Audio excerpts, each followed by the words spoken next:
Ransomware may not get all the attention, they may not dominate headlines every single day. And that's actually the point of ransomware, but it's still here, it's still lurking. Attackers are adapting, pivoting to new tools, new regions, and new targets.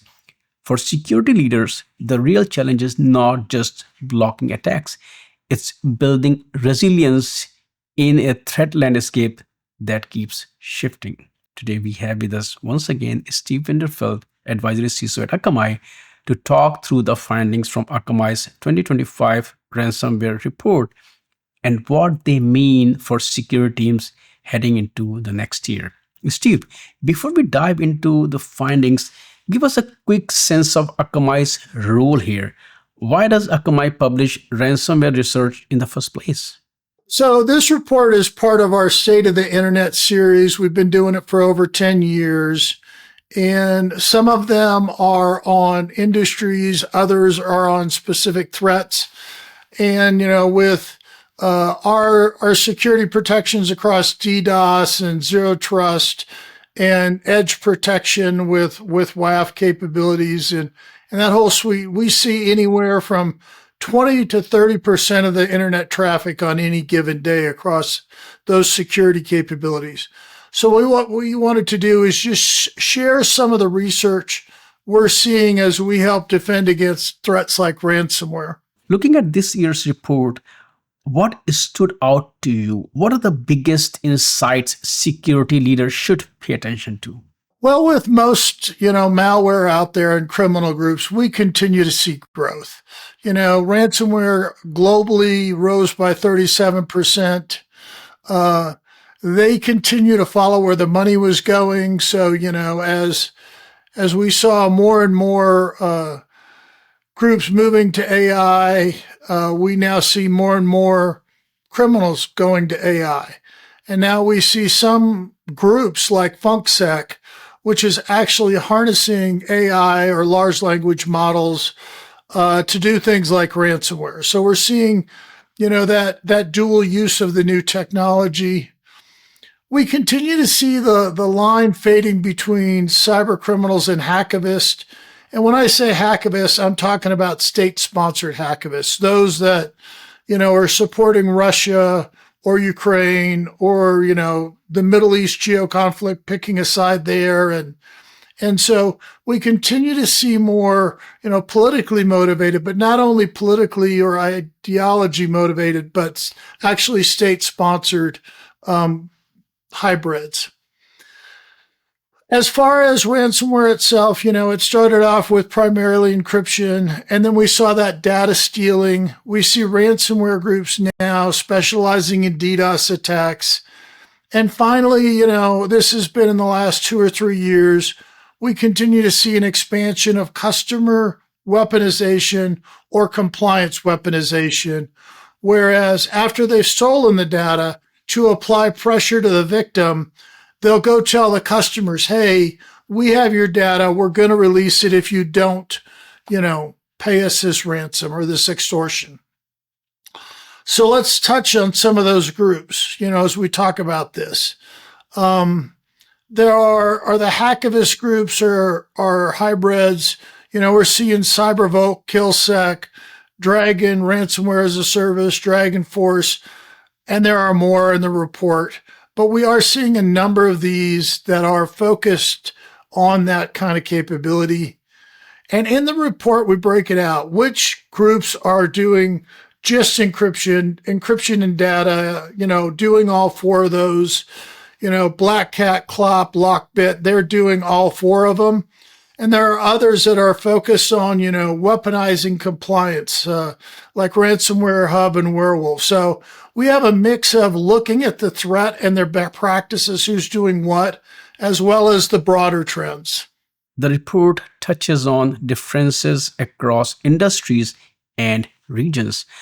What are some of the broader trends that you are seeing there? Yeah, it's sometimes surprising to me how widely variant the regions are. So Asia Pacific is, 51%, while as globally it was 37%. Europe, Middle East, and Africa are 27%. Latin America is 29%, but there the growth we're mostly seeing is small and medium-sized businesses. So I think it is important when you look at these reports to understand, what is specific to my region, getting that region as small as possible, and then layering on top of that, what is my industry? Let's take an example of the crypto miners, which we'll talk about, a special breakout report we did. There, the industries are high tech and nonprofit. So, with that kind of a threat, it's more about the industry than the geo.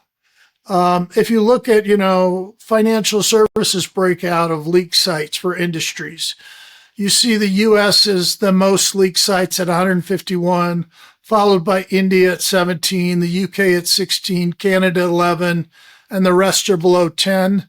So it does make a difference to study those two aspects. And the last thing I'll talk about this broader trend is your average downtime. So when we talk about ransomware as a CISO, I think of this as one of the few business killers. All the other kind of attacks you can suffer, you're probably not going to actually go out of business. You may have a down quarter, you may take a dip on your stock price, but if you get hit by ransomware and you're offline for 21 days, you may not recover. We've seen a number of companies that just go out of business after a major ransomware hit. So these are the kind of things we need to think through, but I would categorize this as one of the top 3 risks. I noticed TrickBot gets a dedicated section in this report.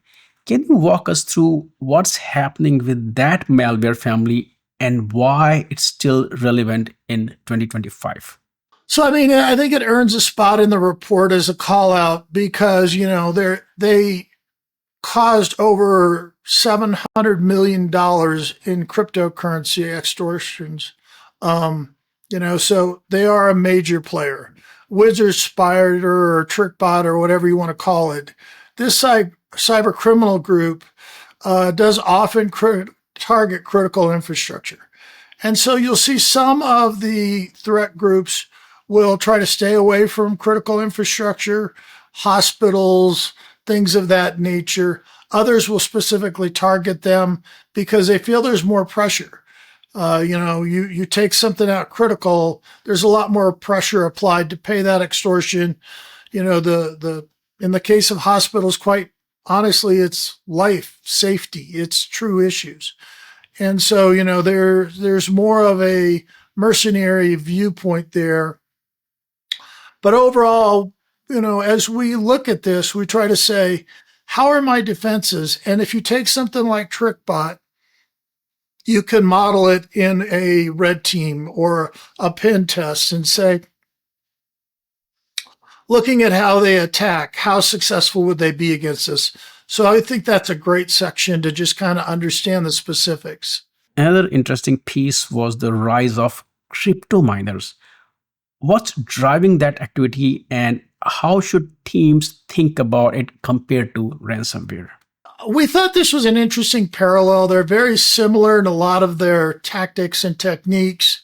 So what is a crypto miner? It is somebody that goes out and executes the algorithms needed to do cryptocurrency. And so if you're out there and you're just consuming all these cycles, well, that costs money to run the servers, to do all the computations. And so crypto miners will go and steal computers, be it my mom's laptop, which she'll click on a lot of things that frustrate me, or an actual corporation that has a major data center. They're going to try to get all this bot, this whole family of compute, and then run their crypto mining. And so we thought it was interesting in that so many of the practices they use are similar. And again, nearly 50% of those targeted are nonprofit and educational organizations. I will say one of the big differences here is everything we're seeing is this is really built around profit. There is no hackivism. They're just trying to break in and run their crypto mining. But it's a fascinating, another similar area to take a look at. Now let's just talk about crypto miners. Are they more or less like harmless parasites consuming resources, or there can be harmful or malicious applications as well? So I would say the first thing that causes me concern is one, they're inside my network. They're unauthorized, conducting unauthorized activities. If they're in there, I don't know why they wouldn't sell access to mine or offer to figure out how to further monetize. But even if they're just doing cryptocurrency, they're costing me. All the mining they're doing, I'm paying for that out of my budget. And so as they consume all these servers running constantly at the optimum level they can run, I'm simply paying the cloud provider or the data center or the electricity for all that to happen. So at the lowest level, we have a breach of our security and paying for, all the compute costs we're not getting anything out of.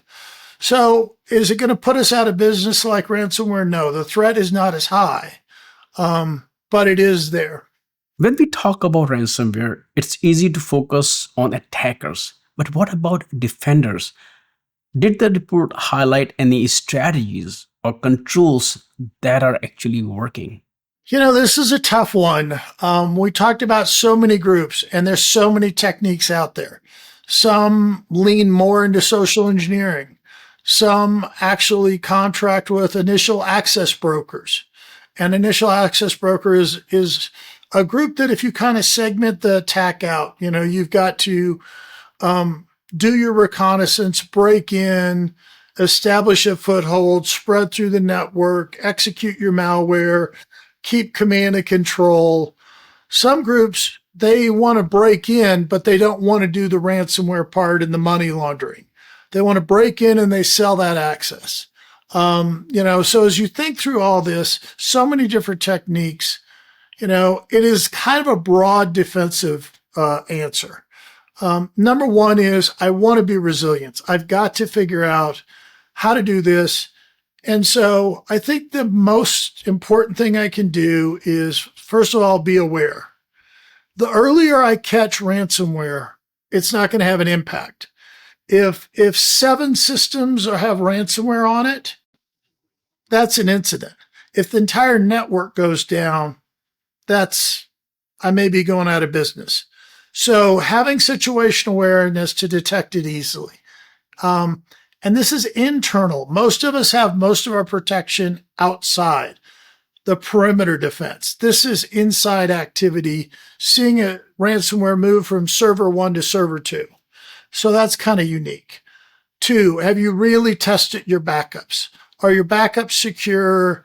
And how are they really going to be there when you go to them? So again, the whole network gets taken out.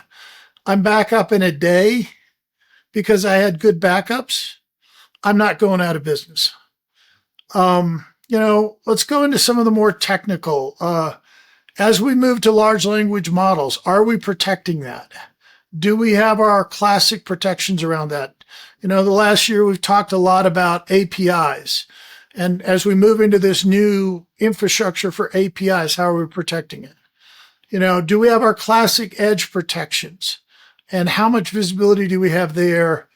But then do we protect that whole data lifecycle, not only from the edge, but the internal server calls and the external outbound traffic? Are we securing that outbound traffic? Because don't forget, one of the things they're doing is that second attack is stealing information and forcing you to pay so we don't release it. Are we thinking about social engineering for those that are hacking our humans? Do we have technical and behavior training? How are we protecting there? For those that are doing malware attacks, are we managing our vulnerabilities? So all of these are the classic cyber hygiene, the fundamentals of your network. And then taking a step back, I would say if you were going to use one framework, zero trust.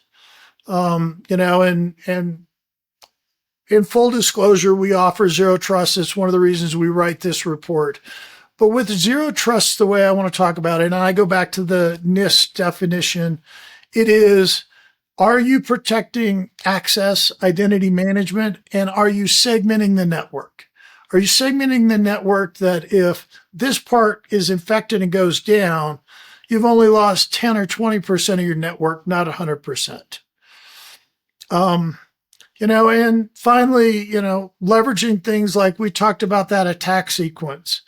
I think that's best mapped out in the MITRE attack framework. And as if you look at that, that's a good way to run an exercise to see where you have weaknesses in all the things I just talked about. So I know that was a lot, but I think it's there because there are so many different ways for them to get in and execute this. One challenge many organizations face is detection lag, sometimes not realizing you have been hit until weeks later. That can be problematic. Did your research show any trends around detection and dwell time? So I think we have looked at dwell time in past reports. We didn't call it in this one, but last report, I think it was around 14 days dwell time between initial infection and execution. That, of course, stretches longer if it's an initial access broker that gets in there. So there are, after they get that initial malware in there, then the second phase is they have to spread it everywhere. They have to make sure they have malware on your backups, on malware on your cloud infrastructure and your on-prem infrastructure and your employee laptop, because they want to take everything out with that encryption. And so once they've spread as far as they can, then they have to make sure they've gotten all that data exfilled and they've stolen all that data so then they can hold that for extortion as well. So that takes a little bit of time. And so there is some dwell time, which gives you that opportunity to detect them if you have the right internal controls. Beyond ransomware and crypto miners, are you seeing attackers experiment with other monetization models like straight data extortion or even targeting APIs directly, because we kind of live in an API-driven world? So I think, when we talk about this, we said the extortion groups had 4 phases. And one of those 4 was selling or using DDoS. And so when we talk about DDoS, then that's exactly where it fits in with API or your large language models. Both of those are susceptible to me, building a large bot army, attacking those and taking them offline.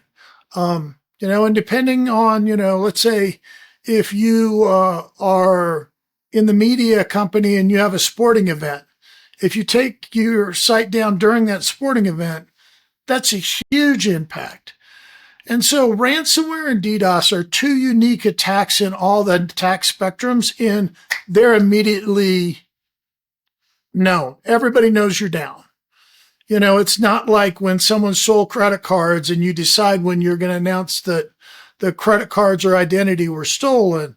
This is on day 1. Everybody sees your site's down.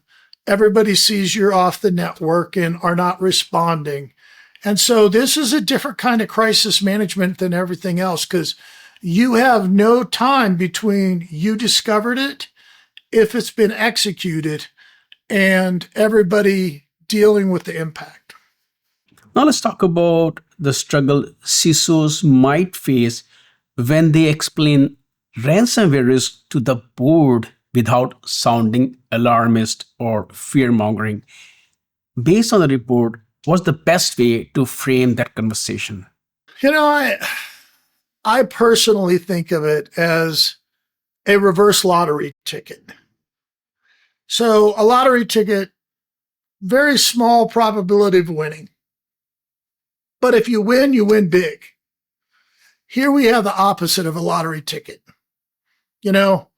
I may never get hit with the ransomware. I probably will get hit with the DDoS attack at some point, but it's not going to be like my API threat. As soon as I stand up an API or a large language model, they're under constant attack. And so now I have to talk to the board and say, listen, we have $10 budget and $20 worth of problems. So where do I want to invest my $10? In protecting the APIs that are under constant attack or under ransomware, which may never happen, but if it does happen, we're out of business. And so that is a conversation about culture. I need to understand what their culture is, how they think about risk, and then we come back and we kind of balance that. There are some of these things that overlap. So if somebody breaks in through my APIs to steal credit cards, a lot of the same protection that I would protect against ransomware would protect my credit cards. So those are the opportunities where I can really go to the board and optimize what we need to do. We keep hearing resilience, which can mean different things to different people. In the context of this report, how would you define resilience and what are the key building blocks there?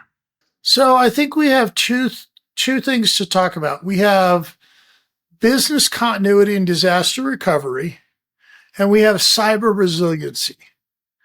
So when I say cyber resiliency, then I'm talking more about DDoS attacks, fighting through a contested network. I am fighting against a thinking enemy. So I put geo blockers for anybody outside the US. They shift all their bots to US-based bots. Then I go to a protocol block, and then they counter with using. And so that is cyber resiliency, the ability and flexibility to rapidly respond to a dynamic fight. Whereas business continuity and disaster recovery, I think, has a bigger point to play in ransomware. So if ransomware is executed and my business continuity is there so I can operate without my technology for a day or a week, and then my backups are there so I can go through disaster recovery, then my business continuity disaster recovery plan helped me recover from ransomware. I think they are parallel teams. I think they should collaborate. But ultimately, I think those are two different disciplines. Given Akamai's global footprint, were there any regional differences in ransomware trends that really surprised you this year? And how does Akamai actually help these organizations irrespective of where they're based? So again, depending on which of the four aspects of ransomware we're talking about. So we'll pull out that DDoS one first. So we provide you with a DDoS protection for your DNS. Your DNS is that global phone book or global GPS positioning system to find your sites. So we'll help protect your DNS. We will help protect your websites or your APIs from both malware attacks and DDoS attacks. And then we protect your layer 3, 4, the web applications are 7, your 3, 4 layer infrastructure against DDoS attacks. So, if you're working with Akamai, we can basically take the DDoS application or DDoS attacks off the table. And then the second thing we focus on is that encryption protection. And so when you work with our zero trust model, then, we're identifying, is this really Steve logging in? And then once that login's verified, if it's malware and they're going in a different way through identity, then we've segmented the network with visibility. We see there's malware that's going, why do I have database systems talking to HR systems? What's this code? Why are they breaking out of the segmentations we built? And we're minimizing the impact. So I think, those are the two, and we help in a lot of other ways, but those are the two that ransomware, we're helping ensure our customers are secure and able to serve their customers. Where do you see ransomware going next? Are we at the peak ransomware or is it just reshaping into something new? There are two things that I'm shocked are still around, and yet I don't think will ever go away at this point. And that's DDoS attacks. Every year we see another evolution in how DDoS attacks are working. And we have some great blogs on that at the Akamai Threat Research website. And the other is ransomware. Ransomware took a dip for a while, but now that cryptocurrencies are making paying extortion more practical, I don't see any change in the future. And it's that constant evolution. As we continue to make better defenses, as we continue to move to different, platforms to make our revenue off of, they're going to follow us there. I think we're going to see more large language models being used on both sides, being used to come up with new business models for ransomware, new extortion techniques. I really hope we're not talking about, 5 types of ransomware attacks next year, but I would not bet against it. As you and I have discussed often, research is only useful if we can act on it. What practical steps do you recommend CISOs and their teams take based on the findings in this report? So, we talked a lot about the technical aspects, the cyber fundamentals, that cyber hygiene you need to do, the frameworks. But ultimately, when I read a report like this, I want to do 2 things. The first thing I want to do is take this conversation up to the leadership with some of these insights. I want to go up and say, listen, this is a number of trends we see with ransomware. In the past, you've accepted risk. So do we still want to accept risk? In the past, we didn't accept risk and we invested. I'm up here to show you your return on investment. That was a wise investment. We're protected against it. And you can see there was a 37% growth in people attacking that. So validating that what we did was the right thing to do. And so I would use this research as a CISO first to drive that discussion. The second thing I want to do this is turn around and talk to my threat intel team, my SOC, my MSSP. And I want to say, listen, based on these threat groups, based on these techniques, let's talk about where we have gaps in our current infrastructure and leverage this as a way basically to do a validation exercise, be it tabletop or actually turn it over to my pen test team to run a red team, a blue team kind of a fight using the methods that the cyber criminals are using. But ultimately, I think this is a chance to do both that downward and upward discussion based on some solid research. After listening to Steve, it's clear from this year's ransomware report that the threat landscape is still volatile, but also that resilience is possible when organizations act on the right intelligence. Steve, thank you so much for joining us and sharing your perspective, your insights, and your advice. I thank everybody for their time and listening to us today. I always enjoy our talks. I look forward to our next one as well. For those watching, if your company is tackling challenges in cybersecurity and resilience, we would love to hear from you. So please don't hesitate and reach out to our teams. And don't forget to subscribe, like, and hit on that notification bell. So when we post our next conversation, you will be notified. Thanks for watching.